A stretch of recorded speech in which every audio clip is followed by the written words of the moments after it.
All right. Good morning, everybody. And thank you for attending our latest monthly installment for our Retail Coach webinar series. I'm excited to welcome you to the Southern Economic Development Conversation. My name is Charles Parker, Project Director for the Retail Coach. And I'm very excited this morning to be joined by Matt Tackett, the President of SEDC. Welcome. Good morning, Matt. Hey, Charles. Hello, good morning to you. Good morning to everyone. Great to see the Retail Coach and the Retail Coach family. Also great to see some SEDC members here on the chat. So thanks for having me. Thanks everyone for your time today and looking forward to a good conversation. Yeah, I'm excited you're to be able to join us. Before we get started, just a few housekeeping notes and a little bit of background. Looking through everyone who's hopped in here already. See several regulars, several SEDC members as well, but then also some newcomers. So just a little bit of background information on the Retail Coach. We are a national retail recruitment consulting firm. We are based at our headquarters in Tupelo, Mississippi, the birthplace of Elvis that we like to claim. But we also have offices in Dallas and in Austin, Texas. I'm up in Dallas myself. And over the last 22 years, we've worked with over 650 communities across the country to assist with retail recruitment and development strategies. Everything from the front-end market analysis to actually going out and setting the table for developers, restaurant site selectors, everything in between to help communities drive economic development and retail growth in their areas. And through that, we have the privilege to work with great organizations like Southern Economic Development Council and guys like Matt that really bring all this together and provide resources for those communities, for those EDCs that are looking to promote growth. And it allows us the pleasure of having fun conversations like this where we get to talk about what's going on in our markets, what are some of the trends that we're going to talk about today, and ultimately how it all really folds together. So it's great that we get to partner with SEDC. We're excited about that. And Matt, if you want to kind of give a little bit of background for those who may not be as familiar with SEDC and your role and everything. Sure. So hello to those that have just logged on. I'm Matt Tackett. I am about 6 months into the SEDC role. I previously led an economic development association in the Commonwealth of Kentucky for about 5 years. So even though I'm new here, I've spent a lot of time getting to know a lot of our states and a lot of our partners, and it's just incredible the work that is being done all across the American South. So as much as I want to thank you for your time today and your association with SEDC and with the Retail Coach, more than anything, I just want to thank you for what you do on behalf of families and communities and states all across the American South. It's a real privilege to be a really tiny, small part of this SEDC council and association. So thank you so much for what you do. So for those that aren't familiar with us, SEDC, the Southern Economic Development Council, think of us as a membership association of economic developers. I like to say we're the American South's Economic Development Association. Our mission is pretty simple. It's to provide useful information and dynamic leadership to economic development practitioners. But I think really through that, what we do is we're looking to forward professional development, enhance economic development strategy, and accelerate economic development throughout our 17-state footprint. So together with our members, we're North America's largest and oldest regional economic development association. Our territory moves from the Atlantic coast down the Ohio River to the Appalachian Mountains, where I'm from, into the Great Plains, and then throughout the Deep South, obviously. So we go as far up as Maryland on the coast, and we go as far west as Texas, Oklahoma, and Kansas. We even have a liaison to Puerto Rico, which is really neat. So Puerto Rico is part of our family too. So we're a fairly large organization. Our 1,200-ish members represent about 40% of the country's population, about 135 million people. But I think more importantly than that, our territory, our people, our membership, we represent what is America's greatest economic development momentum and best positioned region. So just want to mention a few things about what our people do. If you think about a lot of the momentum, a lot of the announcements, a lot of the emerging industry and the disruption that's happening within a historic industry is happening right here in the American South. And everywhere you look in our footprint, innovation, enterprise, people, communities, they're thriving. So collectively, just last year, our membership served within networks that generated about $140 billion in new corporate investment, which is incredible. Our states generated or created about 200,000 new jobs, and collectively we represent about $8 trillion of the US GDP. So this economic power, as impressive as it is on a global scale, that would make us the equivalent of the world's third largest economy. And as we say, more importantly, those numbers represent families, communities, states.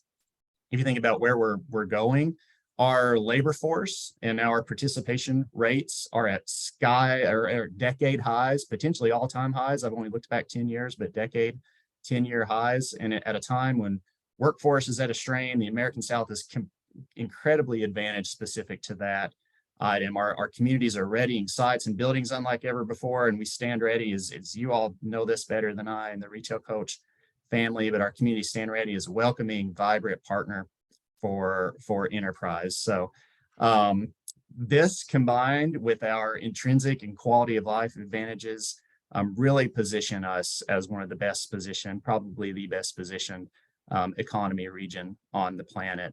So SCDC is a really, really amazing organization because of the people who make up our association and the region in which we serve. So that's who we are. What we do, we provide educative trainings, pro-growth advocacy data, and forums for convergence and networking. We do 2 major conferences annually that most people know us for, I think. I'm looking forward to kind of reintroducing those conferences to you next year. And I think as we move forward, you also begin to see us dabble a little bit in business development marketing, particularly foreign direct investment marketing through the American South label that we like to use, and we've stood up a website. So really looking forward to this conversation. Would love to answer any questions offline after this about SCDC, and more than anything, just appreciate the great leadership represented by those on our panel or on our webinar today. Yeah, absolutely. And you hit on a lot of nuggets there. And I think throughout this conversation we're going to have over the next 30, 35, 40 minutes, I think we'll kind of show the breadth of economic development and how it's a bit of a catch-all. And as you know, all the economic developers on here know that sometimes this job is the one that everything kind of falls to you, and it can be a whole lot different day of the week. And that this is a lot that goes into economic development. It's just wide arching. It's not just retail. It's not just workforce development, everything else, but it's really is a driver for a lot of the components too. Like you said, you know, the American South is the third largest economy in the world on that stage. So I think it's very interesting. And I'm excited about kind of riffing through and going kind of the topics that we have lined up today. Before we really jump into the meat of this, I wanted to just mention, 9 minutes in, that this is being recorded, so heads up. This will be sent out afterwards. We've got a few slides here, but it's mostly conversational, but we will send the recording and the slides out to everyone following the webinar. We do have a Q&A box, a comments box, chat box, so please feel free to drop in any questions that you have. If we strike a chord with anything that you might want to hear us talk a little bit more about or address either today or offline afterwards, please feel free to use those 2 features. And then lastly, the third box, you see Riley Anderson on our team. She's working support today, making sure I don't hit a wrong button or do anything crazy to blow up this webinar. So she'll be answering questions as well. I think you may have seen a few chats come out from her already. So she's on our team just to give you a heads up on who the 3 boxes are today. So Matt really kind of talked a lot about the economy as a whole, and I think the timing of this particular conversation is really interesting because I know on the retail side, at least, we're getting a lot of questions of, hey, where are we actually heading? Does it make sense to be working on economic development, or is there really money to be spent? Are we headed towards another recession, and how bad is it going to be? And you know, how worried should we be? And I know you and I are neither of us are true economists, but at the same time, we are rubbing shoulders with a lot of the folks that make these decisions and are, can be in the know and some. What's, I guess, your impression and things that you may have heard about where we kind of sit today and looking forward over the next 12, 18, 24 months? Yeah, thanks for that, Charles. And yeah, for sure. So let me preface this with I'm not an economist. I'm incredibly optimistic and confident about where we're positioned now and going forward. But we do have some economists as part of our association. We also had a really good session at our annual conference in San Antonio a few months or a couple months ago. So I think what we have been told, or maybe or what we're seeing, at least current as of about 2 months ago, is that we probably are and probably will be in a small muted recession up until about mid 2023. I think that's some of the communication that we presented at SCDC a couple of months ago. However, I think what economists are projecting and what we will likely experience is this will be less severe relative to other recessions that have happened cyclically in the past, and I think it will last up until inflation is tamed. So some early projections that we're seeing relative to unemployment, we're looking at likely 5.5 to 6% are numbers that we're seeing. And if you contrast that to previous recessions of years and decades past, that's significantly less than what we have experienced in past recessions. So what we're told is that the Fed will likely begin lowering rates in the second half of 2023, right around then, which would suggest that inflation is under control, and we would expect potentially to see an emergence from a small recession. Now, I think despite that, I think one thing that we are very aware of and are experiencing is that project activity now is at an all-time high in our states throughout our footprint. We also see that timelines are accelerating, capital investment is increasing, new market categories are emerging every day, and communities are implementing really smart, really strategic, well-done initiatives to address industry demand in every one of our states. So we're seeing and we know that enterprise will continue to invest in SCDC states and the American South due to several economic development advantages that I think we'll get into. And we will also are and will remain globally competitive for continued FDI. Think about as energy prices skyrocket in Europe, as geopolitical instability is apparent in various regions of the planet. The American South, America will continue to be a very sound investment. And when you think about the advantages that the American South has relative to workforce, quality of life, ready to go sites and buildings, we are positioned and we will continue to see project activity domestically and internationally and in the American South. And that's my opinion, and I believe that strongly. So while I think we are seeing the realities of current economic development situations or current economic situations, we are incredibly confident, incredibly optimistic in our global position relative to continued progress. And our members, we're seeing this, experiencing this every day and celebrating this every day through groundbreakings, ribbon cuttings, and this and that. So we are incredibly poised. We're ready for progress, and we'll continue to reap the benefits of that. Yeah, I think the kind of the key word that you kind of started that off with was optimism, which sounds very counterintuitive as you're staring down an official recession, 2 quarters of reduced GDP staring us at the face, that it doesn't necessarily feel like that is one that is slowing down a whole lot of projects. I know you mentioned that you have a lot of projects throughout your footprint that are going on. And on the retail side of it, it's a lot of the same way. Yes, people know that rates are, at an all-time high, and that there are construction costs are all-time high, and the inflation, everything else that's going. But in our conversation, when we're looking for site selection on the retail side of things, people are looking to be extremely active still, and it's really not slowing down.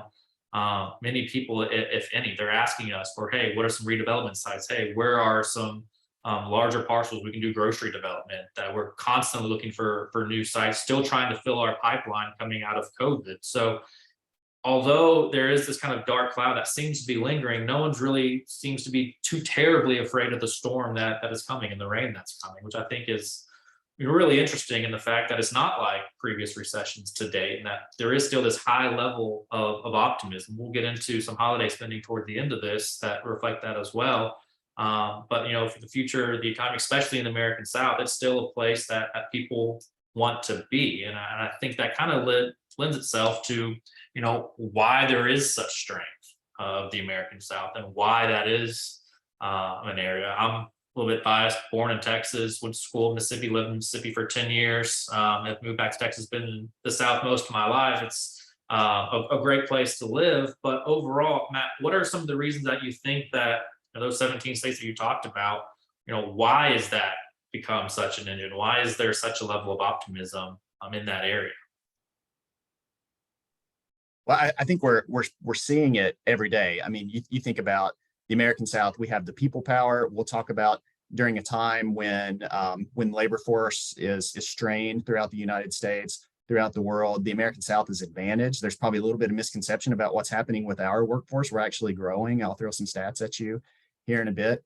We have the incredible quality of life. We have states that are doing performance-based great incentives. We have ready to go sites and buildings. We have demonstrated success nurturing these industries that have defined world commerce. We're seeing global enterprise and disruptive markets choose the American South every day. And we have the best collection of economic developers on the planet and the most sophisticated economic development organizations and economic development regions. And you're seeing that. The numbers prove that out. The activity proves that out. The interest continues to prove that out.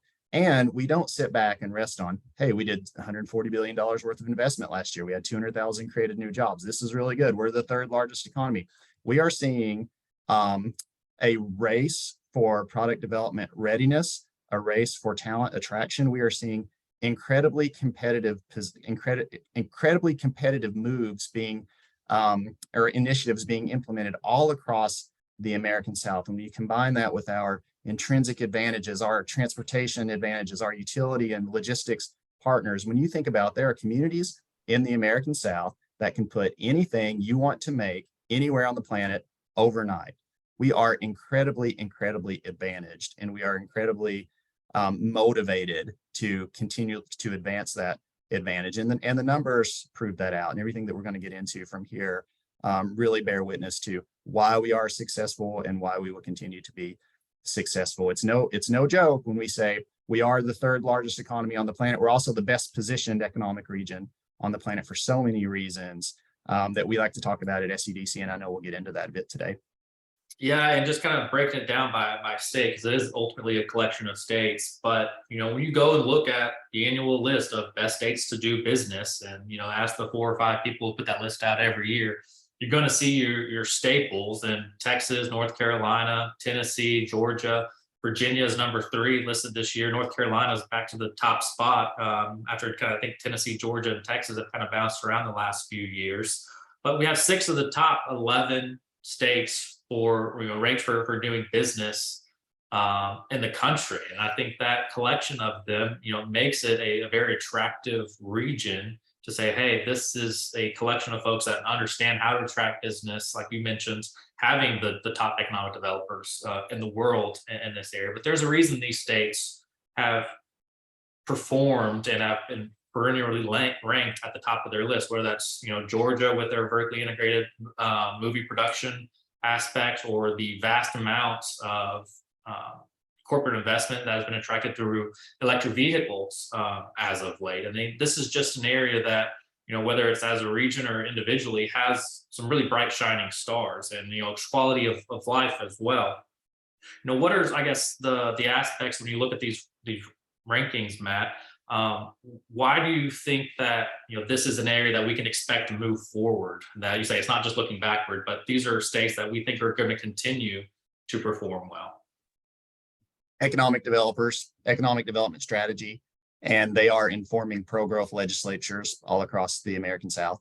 So we have put in initiatives that have allowed us to do what we do, and we are continuing to do the market research, develop the strategies that will continue to make sure that we have pro-growth, pro-business environments that we do, and continue to amplify that, and continue to make sure that we are positioning ourselves through policy, through economic development initiatives, to continue to move the needle as economic development moves forward. But I think at the heart of this, economic developers and pro-growth legislatures that are being informed by our professionals.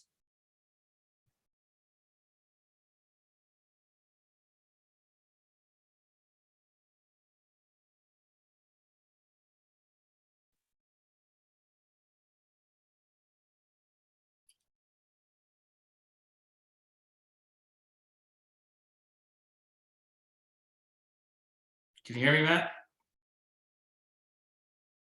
Yeah, I got you. Was that my side or yours? This would be a little bit of the user error. My Zoom just quit, so I believe everybody is still here. Okay. We got some participants, so back on track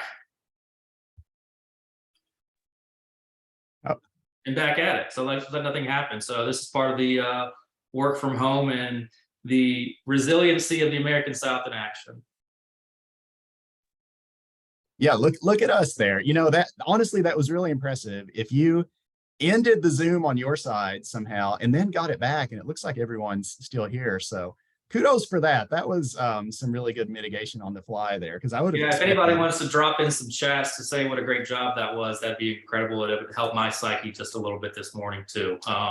So thanks for Zoom for crashing, but we're back at it. No harm, no foul. Um, Back to why the American South is the top dog. I don't know how far you all got there, so I don't want to be too redundant if you've heard this. Um, great job. So yeah, great job on pulling that off. But I think at the heart of this, look, it's economic developers that exist in pro-growth states and economic development strategy, and people that are informing pro-growth legislatures that have a willingness and that are very welcoming, vibrant partners for domestic and global enterprise. So at the heart of this, I mean, we've said it and we'll continue to say this. It's about our people, and it's about the type of communities, the welcoming, vibrant partners that we happen to be, and that we're dedicated to continuing to be. Right. And just kind of a few notes to kind of go back that just to further layer on of why we're cheering on the South here.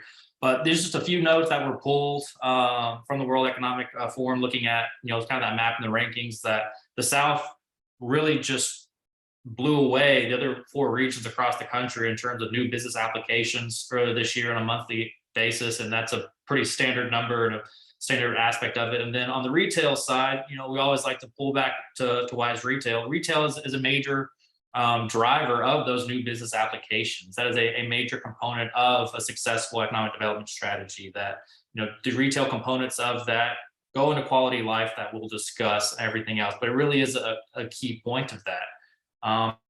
It's kind of the major projects, and this was kind of a few, topical in the last week or so that have been announced. But the BMW announcement in South Carolina for their EVs and batteries, which was a major win for the state of South Carolina. Back to that map, I have them ranked 36, which really blew my mind in the fact of the recent success that they've had in the manufacturing aspect of it, and that it's not uncommon to hear South Carolina pull one or two businesses south of the state line from North Carolina. So they can't be doing too poorly for themselves, even if they're ranked 36, if they're having this type of success for that. But then on the right side, looking at kind of the EV as a whole, and the $2.8 billion that the Fed recently awarded, very well represented in the American South, Matt. I think that is a big component to show the readiness, if nothing else, of what we can really crank up when the opportunity arises. Yeah, and it's a glimpse into the future. I think we're seeing the American South is charging this market for sure. Charging. I think you'll see some content that SCDC will put out relative to what's happening in the EV industry in the American South.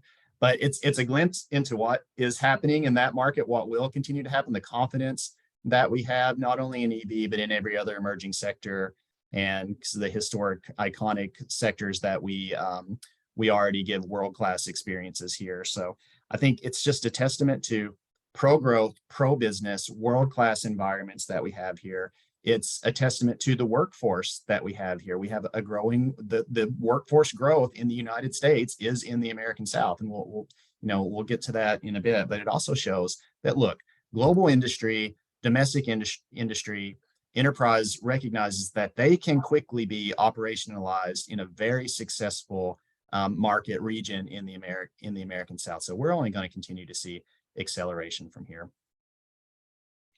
And then kind of flipping gears, I know Kroger and Albertsons, neither of them are technically headquartered in the South, being Ohio and Idaho. But looking at that's kind of the latest, biggest news on the retail front of things, a $25 billion deal for that merge. And you look at really that there is some overlap in the American South, in Texas and Louisiana, where they do have both those locations. But I think these are the type of deals that can ultimately change the grocery landscape in general. I mean, this isn't just going to affect these two brands; it's going to affect their umbrella brands, Harris Teeter, Safeway, but then also their competition with how is Publix coming out of Florida going to ultimately compete with now the second largest grocer behind Walmart, and the combination of these two, or Wegmans coming from the Northeast. So I think these are the type of headlines that people ask a lot of questions about, and this deal is still ultimately a year off. But how is it going to affect the direction of expanding new grocery stores? That's something we talk about a lot, especially with so much of new retail development being grocery driven. We saw it after '08 that almost all new vertical projects were grocery anchored, because even during the worst of times, people still have to go buy groceries, and usually people will go buy more groceries rather than going eat when money gets tight. So I think this is also extremely topical, knowing that we're facing down a bit of recession with sky high inflation right now. Grocery is still a major component of where retail is looking to go, and it's big quality of life aspect that Matt and I were about to get onto quality of life here in a minute. But whether that be for businesses or residential components or other retail, we get asked all the time, hey, where's the nearest Publix? Where's the nearest Kroger? Whether that's where you want to live, or if you're a site selector, knowing that your employees are going to want to live by a high tier grocer. So these are the type of things that ultimately play a big role in the recruitment of workforce, the recruitment of new residents, and the recruitment of new retail and new business on that side. And even though these are two companies not necessarily headquartered in the American South, you can just look at the presence that they have in that area, and that it really has such a purchasing power for the region. So I think this will be another storyline to really just keep an eye on, and how the grocery landscape is ultimately going to shift with these brands as well as their competitors. It's fun. You think about the kind of the convergence of intellectual capital that exists there in those two entities. So it'll be fun to kind of watch. And I don't know what's to come here, but my guess is there will be some exciting innovations potentially emerging from this that may have implications throughout the grocery and retail landscape and beyond. So that will be really fun, just kind of as spectators, to see that kind of fallout from this type of project. Yeah, and I know you're a Western guy, but Kroger Field up at Kentucky football, I know that because Mississippi State just lost there a few weeks ago, but maybe there'll be a bigger Kroger Field moving forward if they start expanding things on that as well. Yeah, I'd say so. You talk about innovation. So I'm in Lexington, Kentucky, big time University of Kentucky fan. So Kroger has the naming rights to our 17th ranked football team up here. But when they did that, there were some kind of cool, innovative things that they were doing that was so different at the time. And maybe you'll see that scaled out beyond Lexington. But I don't know if they still do this. But at the time when they did, the first year, if you scanned your Kroger card when you walked in to the game, you got some kind of benefits for the game and for Kroger because of that. So maybe that's an example of just some future things that you may experience that you may not be thinking about. I mean, that is kind of cool, kind of getting potentially fuel points for going to a football game. I mean, we talk about omni-channel and talk about retail trends in general. That there's no better example of crossing things over than that right there. That's interesting. But kind of wrapping up the outlook aspect of this, looking for, I mean, we talked and been cheerleaders for the American South, but whether you're in, any state in the country, really any economy right now, there are challenges for economic development. It's not all sunshine and rainbows, and it's not like there's no hill to climb. And this has really been probably, I guess, coming out of COVID has really amplified it, but it's from our perspective, and say we're only on one side of the retail more than anything else. But the workforce has really been one of the top discussion points that we've heard in our meetings talking about economic development in the cities that we're talking at, whether it be at conferences, like the annual meeting, or in TD, DC, and Texas. Workforce has really been a top hurdle for a lot of these components to it. So you talk a little bit about kind of workforce development, kind of where it's at, how that challenge has presented itself, and where it kind of sits today, and what we think the solution is going to be, because the conversation right now is, hey, we can't find the people to work. Yeah, so I think as I'm learning here, there were two things when I came on to SEDC. One, there was an underground bet going around about how old I am, for one. Um, some people thought I was 50 years old. I got over that. That was not correct. Now, two, there was a little bit of kind of a bingo game of Matt's talking points. And one of those is innovation thrives in the American South. And I don't just say that because I do think it sounds good, but we say that because we put data behind those talking points. So one of the things that we're seeing are that university partners throughout the American South are breaking records for patents. And the commercialization of those patents are doing just really amazing, incredible things for providing global solutions and providing opportunities for families and communities. So what we're seeing as far as workforce development is there is incredible work that is being done at a research institution level, and there is amazing work that is being done on the community and technical college system level within our states. And we're seeing, this has always been so critical, but we're seeing global best practices that are emerging from communities that are partnering, or communities in industry that are partnering with their community and technical university partners in ways that, or I guess in more of a elevated, amplified, accelerated kind of way, because it's in the world that we're in relative to workforce, any advantage that you can have is just incredibly important. So we are so well positioned, so well confident in our position for workforce development because of the partner network that we have here. And there's so much good proof and data and programming that can back that up. And if you think about workforce recruitment, now here's just a massive advantage, and is a lot of the reason behind what we are experiencing in economic development and what we will continue to experience. Everyone says and everyone thinks that we are challenged in a way unlike ever before, specific to workforce and labor availability. The reality is, in our 17 states, we just had a really good I don't remember what we called it. I think a resilience economic summit with our friends at Ernst & Young. So this is data from them. They presented to us that our labor force right now in our collective 17 states is 53.8 million people. That's the highest in a decade, higher than pre-COVID, highest in a decade. That may be the highest all time, but it's highest in a decade. Now, we all like to look at the labor participation rates, 77.1%, highest in a decade. So we are not experiencing kind of a mass exodus of workers. In fact, we're seeing people move into new jobs at really impressive rates in the American South. So our labor force is growing. The 17 states labor force in the SEDC footprint is growing twice as fast as the rest of the United States. In that decade worth of time that we looked at the data, we grew 8.3% compared to the rest of the United States, 3.8%. So we are incredibly advantaged specific to workforce.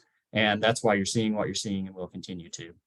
That's interesting, because that's a storyline that I probably wouldn't have guessed just from, I guess, the narrative that you hear. Oh, we can't find people, they can't staff it. But if we're at rates, highest in 10 years, maybe there's other underlying factors, or maybe it's just something that is, maybe hasn't taken a deeper look into it for some of those areas. I'm sure it's also probably very concentrated in key markets as well. Is there any type of, I guess, difference, or I guess what's on the more rural side of things? Do you feel like it's getting more difficult than maybe the Charlotte, Raleigh, Atlanta's, Nashville's of the world? I think there's probably different target markets associated with rural and urban in a lot of our states, but I think for a lot of our rural communities, what I'm seeing is great workforce studies that are being done that showcase, here's what our workforce supports, here's what we can do at a really high level, here's our availability rates. So we're seeing that there is great skilled and available workforce throughout rural that is supporting target markets, and it's being leveraged in such a good way. So from my perspective, rural is incredibly, just like the entirety of the American South, but it's so well positioned to support those target markets. And so I'm seeing a lot of investment. I wish I would have had it keyed up for this, but I just did a keynote in Louisiana, and they wanted to know about what's going on with rural specific to Louisiana and also scaled out. But a lot of the investment, the majority of investment in that state, and the majority of investment in a lot of our states are going to rural. That's interesting. Now, is that data and support that SEDC has and can help work with client members to kind of help and push that narrative and support them in that manner too? No doubt. I'm glad you said that, because you'll begin to see that as a resource that we'll be looking to deploy for our members. Awesome. Well, I know when we talk about development and recruitment, recruiting people in, quality of life has probably been the biggest buzzword coming out of COVID, whether it be because of work from home, but the change in the millennial guard coming in, where we shuffled the deck and wanted to work where we wanted to live rather than go and work and then suck it up and live where our jobs took us.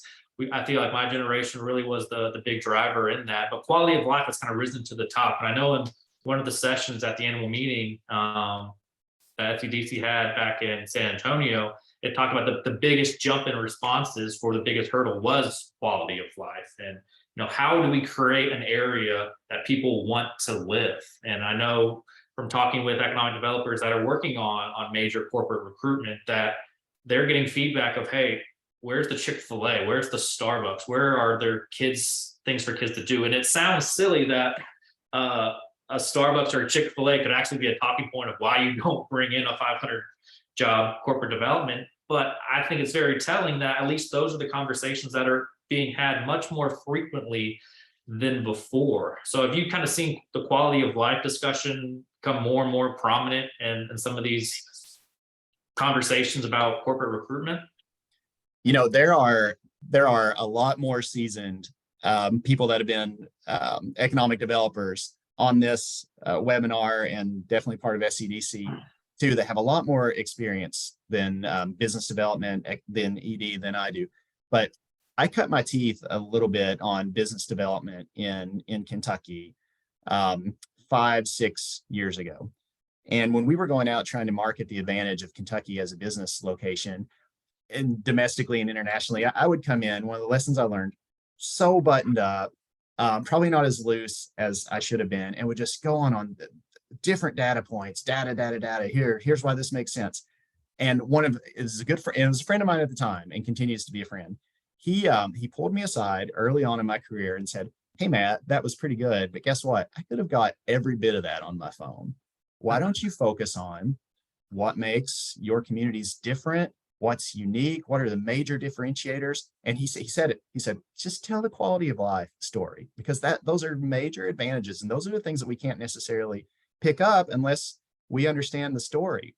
So that is such an impactful, important, critical thing about what we do. And I know you're such a good partner to that. And when you think about what retail means for economic development, or our ability to be successful for industrial recruitment. If you think about, if industry, they want to know that we're coming into a very collaborative, great sense of place, great unique community. If you think about, say there's a massive chain restaurant or something in your community, well, it's not this sterile kind of thing that's all this corporate stuff. They've got pictures of the football team. They've got pictures of something neat that happens to be a community asset, or some kind of intrinsic geographic thing.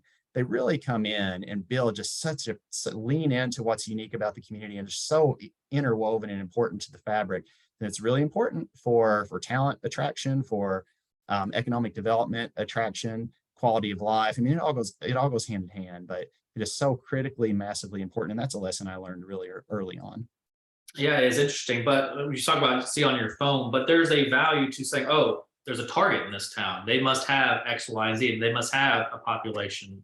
They pull from 100,000 plus. They have a level of incomes in that area. So it's more than just it's a nice brand. They're indicators of other things in town. But then also on site visits, we talk about downtown, having a strong downtown community, and how that goes a long way when you're showing people off and saying, hey, this is why we're such a vibrant community. We have a cool brewery that you can attract talent. They'll be happy here. There's things to do on Thursday, Friday, Saturday night.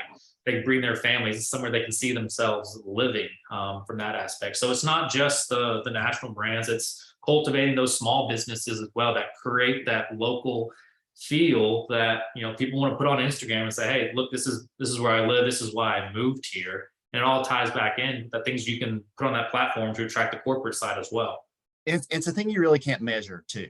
I mean, there are certain ways that you can you probably can put some data behind what you just said. But I think what I'm thinking of, you just feel vibrance and you just feel activity and excitement in a community, and you know it when you're there. So I was always very intentional. If we were doing site visits or advising communities on site visits, look, when's downtown jumping? When's classes change at your community college?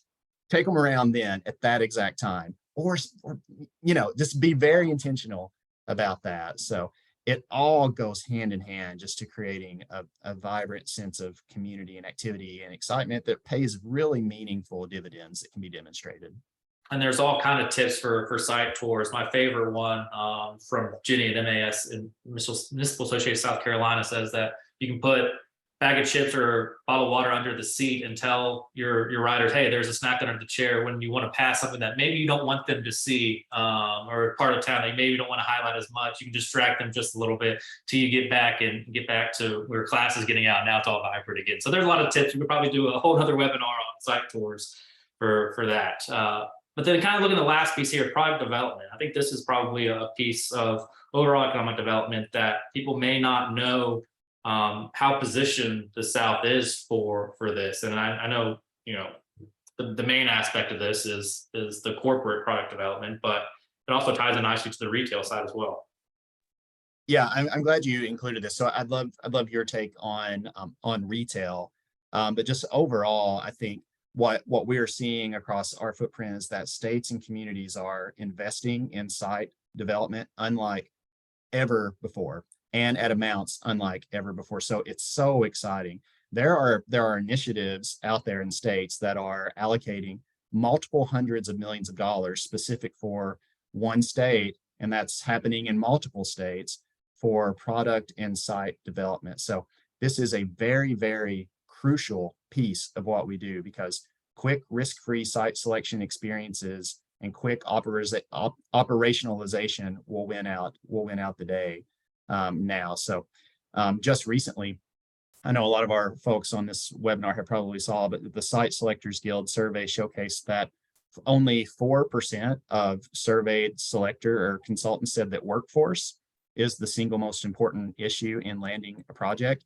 And I think, and we've talked about this, but that might be a surprise, I think, if you've heard that without kind of the conversation around the workforce in the American South. But if you think about it, if you're thinking about industrial recruitment or economic development recruitment, consultants or industry can't evaluate your workforce if you don't have a quality site that they can consider. So speed to market and quick operationalization is so incredibly important. And then if you dig a little deeper into the Site Selectors Guild survey, you see that the majority of those consultants surveyed said that project timelines are delayed due to a lack of industrial sites. And majority of those consultants agree that site availability is more important than workforce. Not a majority, but some even said that they feel as if there is nowhere left for their clients to locate. So I definitely disagree with that statement. I think we would invite those consultants into our communities in the American South, but that comment, that data kind of represents just a massive, massive opportunity and a major advantage that we have. So where communities, we know we have that workforce, where our communities have target strategic or have made strategic investments, strategic moves to ready sites and buildings, they're going to be so incredibly advantaged. It's funny because I probably could have white labeled that and put it under a retail headline. It would have made complete sense the same way, is that, hey, it is so real estate driven, and that having the proper available sites is such a key point in being successful on the recruitment side of things. And I think that's probably the biggest parallel between industrial and corporate recruitment and retail recruitment is, you have to be involved, have to be presenting sites. And I think the difference is the city, the municipality, the county doesn't necessarily have to control those sites, because on the retail side, so much is tied into whether it be overlays or the zoning issues or access issues at times working with DOT, but that go into the process of what it takes to open a Chick-fil-A or a Costco. There's so much municipal involvement on that ultimately, from infrastructure, incentives at times, but being streamlined, being efficient at it, puts you in that box of, oh, that's a good community to go work in. I need to find more projects there if you're a site selector or a broker, because that was easy. That was nice working with them. They're business friendly. And I have brokers all the time tell me, hey, I'm not looking for any projects there. I'd rather go twice as far work a project because that community was hard to work with and it just wasn't worth my time. So I think on that same time, being prepared, being streamlined can go a long way to help you on the retail side of things as well. As I figure we talked a lot about this, I want to get to the last few things and get some Q&A. So I just want to jump forward a little bit. Just as an FYI, the holiday report from JLL was released last week. It's free to download. I recommend everyone going and taking a look at it. But just wanted to hit a few highlights that I thought were pretty interesting for us. The first one being that overall, the holiday budget per person has stayed relatively similar than it was last year. So in the face of all this inflation, where probably would have suspected that people are spending a little bit less, and there is a major part of the economy that is, if you're making less than $50,000 a year, you are spending significantly less than you are. 43% are spending significantly less. But overall, as an economy, we're about on the same line of where we were last year, which I thought was a little bit since that optimism as well, that, hey, even though we've taken it on the chin with inflation, there's still optimism and reason to believe that spending is going to be relatively high. And then if you know me, and then on my webinars in the past, you're going to be a big proponent of shop in stores back to the #1 list that people are going to do their shopping. And if you want to show the influence of millennials on marketing, the headline of the holiday vibe, I don't think you would see the holiday vibe in many reports, even as short as 5-10 years ago. But the vibe in stores is pulling people back into brick and mortar stores. People want to go in, they want to touch and feel and try things on. So for those that Amazon's taking over and brick and mortar is dead, shop in store is back to the top dog. For that is how people are going to spend. And then lastly, it looks like more than 1 in 5 of us have already started our Christmas shopping. I will be in the probably 2% 1 week of Christmas Day, because I am a key procrastinator on that. But holiday season is here, folks. And let's say we'll probably have another webinar in December talking about the impact of Black Friday and what we're doing there. But overall, just to kind of cap our back into this conversation, Matt, before we get into a few questions, that optimism is still relatively high, whether that be on traditional economic development or retail, which I thought was a pretty cool piece of it. That we're expecting a strong holiday season despite the doom and gloom that's kind of surrounded us at a high level. So we've got, I promised to keep it under an hour, so we got technically 10 minutes to do that. Wanted to bounce just a few things, questions off you, Matt, and we had a few come in, but one of the first ones that I wanted to ask you that came through was, I think this is probably due to you covering so many states, but how do you balance collaboration with competition? So how do you work with, whether it be a mega site or even retail component, that you're going to have to work with your neighbors at some point to create that recruitment package? How do you balance, working with them to get it to the region versus the competition of only one site ultimately going to win? Yeah. So that's a great question. So thanks for that.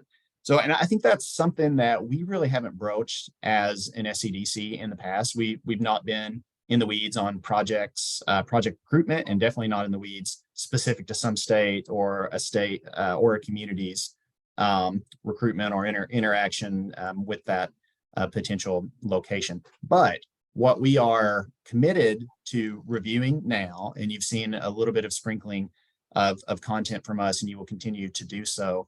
We are trying to see, okay, how does SCDC involve ourselves for business development marketing and business development content on behalf of 17, sometimes, lots of times, competitor states? So how do we do that? Do we want to do that? So for our members that are on this call, please ask your state director about this. Give your state director some nuggets that he or she can take to our strategic planning session that will be in Birmingham in just a couple of weeks, because we're going to have this conversation. But what I would like to see us figure out, and would love to see us be involved in, is, can we be a marketing arm for the American South? Can we do that? I don't know. I think that we can, and I think that would look like foreign direct investment only. And you'll see us at Select USA next year. You'll see us at international trade shows next year, sending the message of, here's why the American South is a good place to do business. Here's what we look like. Here's our success. Here's our workforce, this and that, specific to our region. So you will see us do that, but we won't be involved in project management in any kind of way for our states. I know on the retail side that we probably deal with this a little bit more with the competition. We do a lot of work with counties and even regional groups that, those markets as a whole are probably going to get 3 or 4 coffee shops or 3 or 4 sit down restaurants, or if it's a franchise group, they're probably a 2 or 3 store market in the county. And it just takes a lot of communication to understand that, hey, if they're going to drop 1 store, it's usually going to be in the largest market with the most existing retail, just because retail follows retail. That's to say that if you are that secondary market in the county, it takes getting that first one and maybe the county seat before you even are considered for a second location. So it does behoove you in a sense to be that cheerleader, to get one to the region, knowing that if you can go and support that first store, that's your biggest recruitment tool to get a second store or a third store in that component. And when you get out to the overall lead way of things. Another question that came in asking about NIMBYs, not in my backyards. I know that's a thing that we have dealt with on the retail side for key features. I know there's been pushback for projects across the country for things that, some people may not have liked. What's your experience been like that? How do you tackle that? What do you kind of go with when you deal with opposition to economic development projects in general? As you were kind of laying that out there, I think it would be really, really interesting. And maybe this is something SEDC could do. I think that would be a fascinating conversation to get folks that have experienced this for something industrial, something retail, something in some other segment where you have experienced serious conversation around kind of a NIMBY kind of conversation, what that has meant to your project, how you handled that, and maybe some best practice takeaways. I think that would be really cool that we could do. So, I'll appreciate it because you will have experienced this more than me. But if you think about when a business circles an area in which they know they would like to locate, they haven't just done that. They haven't just circled, said, whatever, and circled a map. There's been a very, very scientific process that's informed their desire to locate. So they know this makes sense as a commercial enterprise decision. So there's going to be a lot of motivation to locate in or around that area. So I think where that potential project or location is aligned with your community strategy, it really behooves us to position ourselves as a welcoming partner, not just for that project or whatever that is, but for future projects. So enterprise is very, very easily aware of a community's reaction to incoming business. So I think this is where really great communication, really great leadership by economic developers, and maybe I think it's been probably a gap on our end. I don't know that we've ever provided any kind of feedback on that. I think we could step up there too.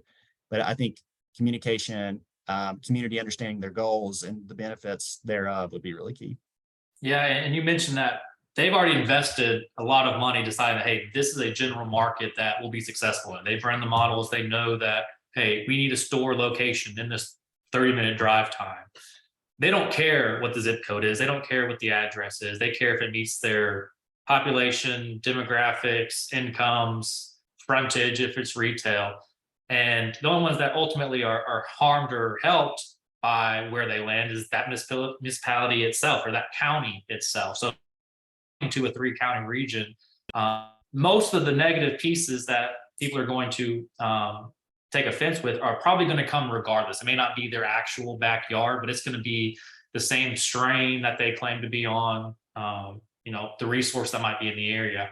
But the benefits are not going to be as equally blanketed. They're going to be constrained to that municipality or that county. They're going to get that extra 1-2% of sales tax. They're going to be the much bigger beneficiaries of it. So I think it is a lot, like you said, conversation and education based on, hey, they're coming to this region. We're going to have to deal with the growing pains that sometimes come with some of those pieces.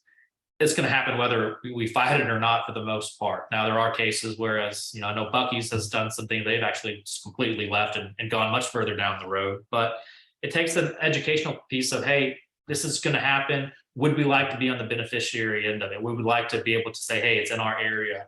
And then a lot of these companies do little community grants and give back a whole lot more to the community than they market themselves for obvious reasons. But a lot of them do like to be tied into the community and be community partners. And there's so many benefits of attracting some of these projects that sometimes get pushed back on that people just don't know about. So I think it is a lot of communication and a lot of just really collaboration, understanding, and educating folks of, hey, this is everything that's going to come with it, not just the job. This is how they're really going to tie in and help our community take that next step. We're almost out of time, but just had a question pop up asking about the planning session you mentioned in Birmingham. Can you work on going on the date time? Is that available or is that something internal? Well, yeah, we can. I think I saw one question about it too, saying if it was open to the public. So we're meeting early November in Birmingham. I don't care to tell you the dates, but the 6th through the 8th, so that our board of directors, our current 2022 board and our 2023 board, who was newly elected, they'll be meeting there. I think maybe what I saw is that open to the public? I wish it was. That's a really cool idea. We don't have the capacity or the availability to do that now on short notice. I never thought of that, but I appreciate Is that a members event? No, it's only for our board. Okay. Yeah, just to figure out, okay, what are our strategies going to be next year? How are we going to measure and evaluate Matt, kind of thing? What do we want to see as far as new? How do we accelerate impact and think outside of the box? I think traditionally for us, so it'll be that kind of just internal strategic planning meetings. But I'd love to see if I can, whoever asked that, and I can follow up with you. Yeah, I imagine that's a conversation that you can at least probably take some, hey, this is what I'm being asked about from our webinar. It might be something for input for your overall meeting. Well, I know we're close to out of time. I wanted just to end on one last thing. You mentioned a little bit about being young in economic development. I grow facial hair because it has some gray in it. Makes me look a little bit older, get a little bit more respect in some of the rooms that I'm in. It feels like economic development is getting to be a little bit younger. There's a little bit of a changing of the guard, and that more and more younger professionals are getting into this. So do you have any kind of closing tips or advice for young economic developers, since there really is no typical day on the job? And what advice do you have kind of to wrap us up today? It's a good question. Okay, so I think the best advice I can give someone, other than rather than me get into here's kind of my thoughts about the practice or the profession or how I think I might be able to advise or help kind of a newly onboarded, younger to the profession person. But I think the best thing that anyone new to this can do is connect with their state associations, find a mentor, find a seasoned person there, and just connect and build a community or build a champion or kind of just develop a champion there. Then connect with SEDC too and do the exact same thing, but get that information, compare that to practice that's happening outside of your state. So I think engage in your state association, meet and absorb knowledge from people, do the exact same thing with SEDC. And then really just be intentional about it. Absorb the educative opportunities, absorb just kind of the knowledge of one-on-one, be part of kind of some of the after hours networking thing where there's a lot of good that happens there. And then just stay motivated, eager, and committed to the profession, because there's two things really about the economic development profession, if you think about it. One, there is incredible, almost unlimited opportunity for advancement. There is also really great salaries that can mean a lot for you and your family that are associated with this profession. That is important for any type of work. Now, more importantly to me, think about what you do as an economic developer. It's probably, at least in my opinion, it's the best work that you can do in the private sector, because you're building economies, championing people, you're making real impact on families and communities in your state. And there's no better work that can be done. And I think that ought to be the biggest motivator. But oh, by the way, it also happens to be a really good job as well. Yeah, and I'm just going to echo that. expand on relationships is I think what economic development is really bottom line, what it's all about. Ultimately, you're gonna have to work with a wide range of people. So use all the events that you are already attending. Don't skip out on the reception early, or don't skip out on a go dinner with you or a colleague.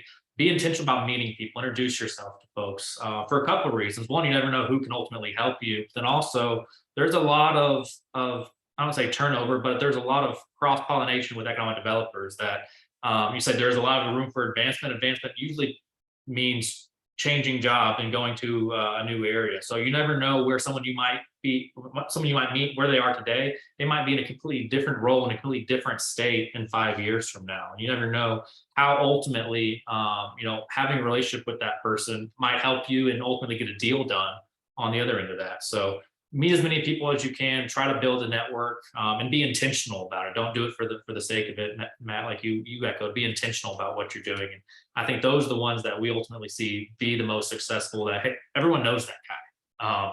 Those are the ones that everyone kind of sees be most productive and most successful. So I think that would probably echo on that being the advice that we can give as well. So we are a little bit 2 minutes over. Sorry about that. It's just a very easy topic, obviously, to discuss. And those 2 minutes are probably mine from jumping off earlier. So thanks for dealing with us and not jumping off as well. If you have any further questions, my contact, Matt's contact is up on the screen. Feel free to reach out to us. Even a couple more webinar ideas out of our discussion today, talking about the whole thing about NIMBYs or talking about even product development and pieces like that. So probably more to come down the road. Thanks a lot for tuning in, everyone. Matt, thank you so much for joining us. It was a lot of fun talking about it, and I look forward to doing it again sometime soon. Yeah, this was great. Thanks, everyone. All right, everyone. Thanks for joining us. Have a great day.